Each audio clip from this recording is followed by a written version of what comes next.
So with that, let's get into this Frosk business.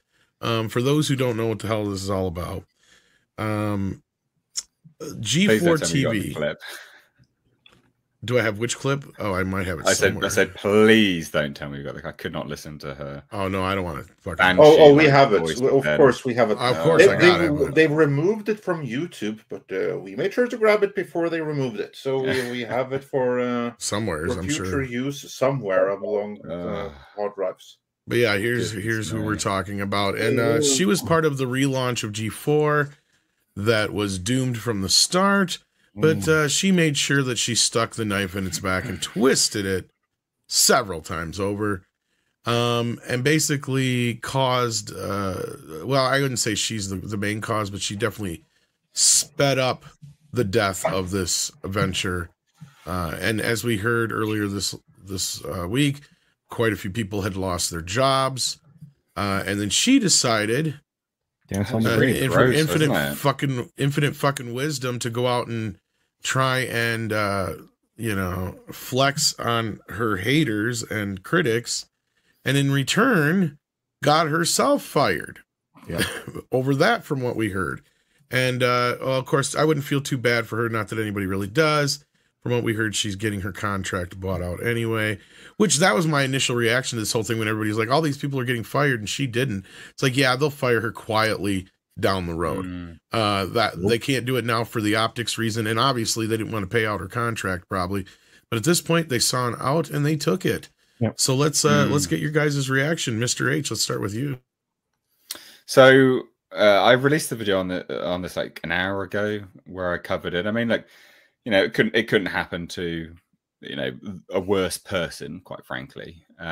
There's no tears will be shed for this individual losing her job. I think ultimately, and I said this in the video and I'll say it now, and I think that there's, well, it's a very legitimate comment, is that when you're making content which is apolitical, it's just a hobby that people enjoy, games, doesn't matter, all walks of life, we can all come together and enjoy games.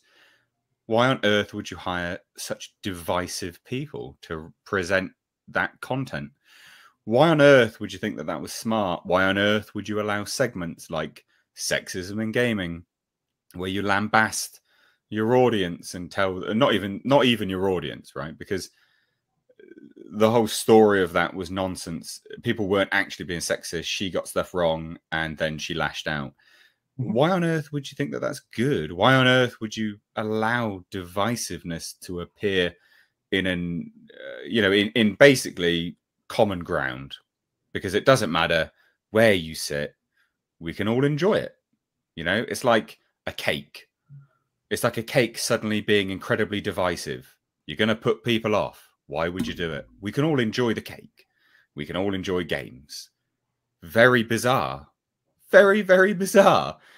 And I would imagine Adam Sessler will be next because he is equally as divisive.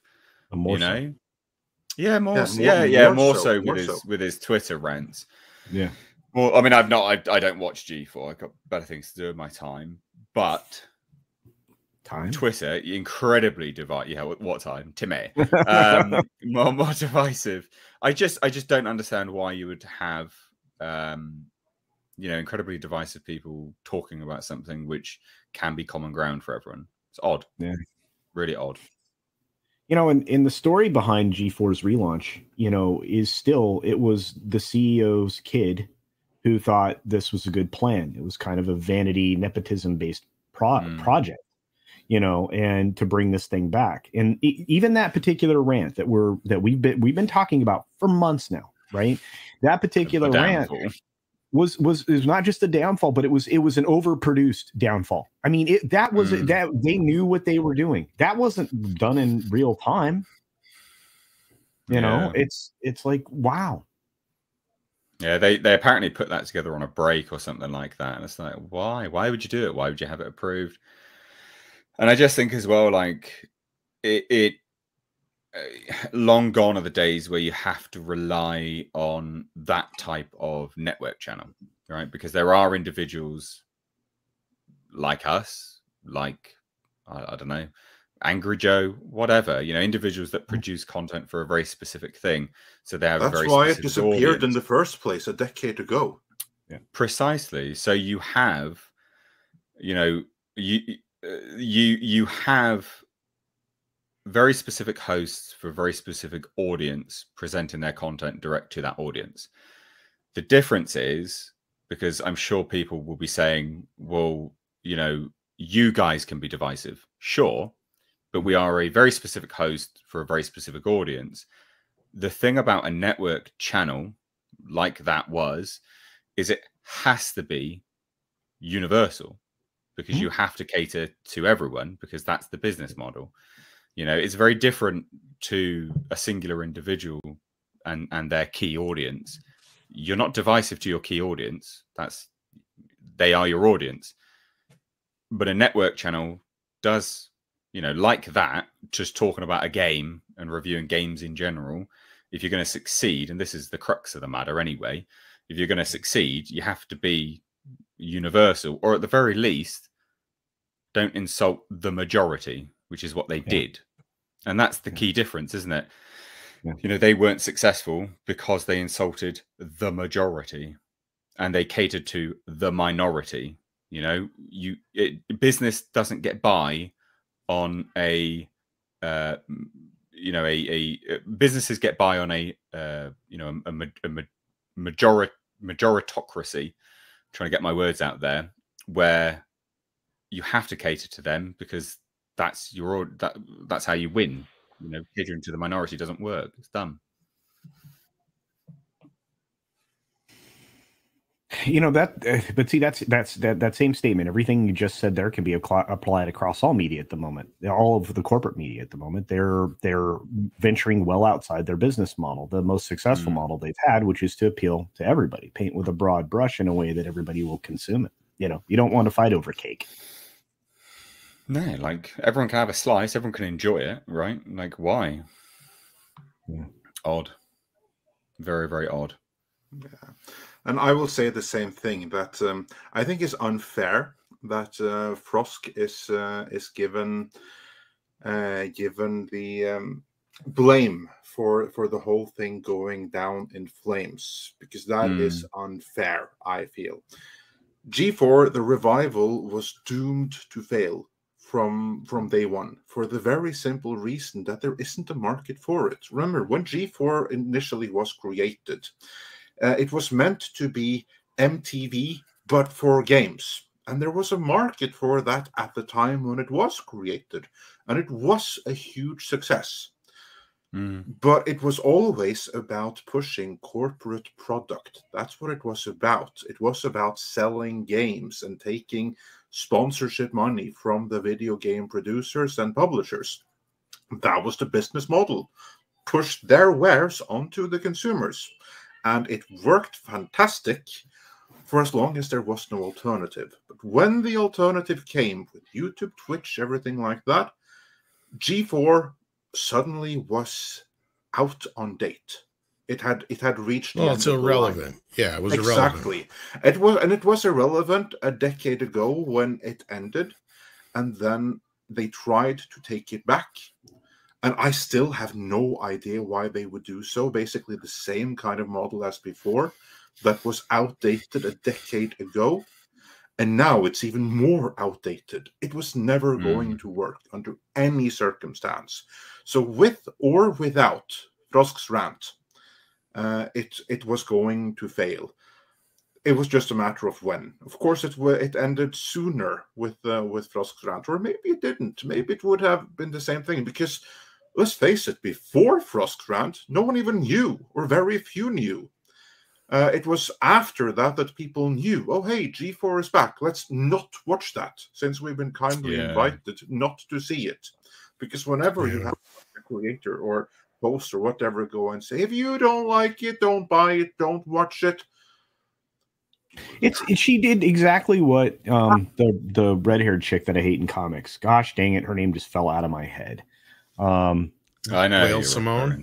Yeah, Simone. No, not Gail Simone. You're referring to the other one. If you don't like my politics, don't buy my book. That's what you mean, right? Yeah, that's not Gail Simone. Might as well have been, but hang on. Gosh, that's. And if you don't like my politics, don't buy my book. Problem solved. Yeah, and her book got cancelled shortly. Kelly Sue DeConnick, yeah. Thank you. Gosh, Mrs. Matfraction. Yeah. No, and it was brought up last night that it's kind of interesting. I wonder if they were more upset, not so much about her rant, because clearly, here's what I said. Somebody okayed that, and I think Chris Gore backed us up on that too when we had talked about it with him. He's like, oh yeah, that all that stuff goes through channels. That was somebody completely okayed that for that to be allowed to go through and all that business. And not only that, they can control it even more now that it's on YouTube, really, than they could when it was live on television in that respect, I'm sure. And I think all those were pre-recorded too then.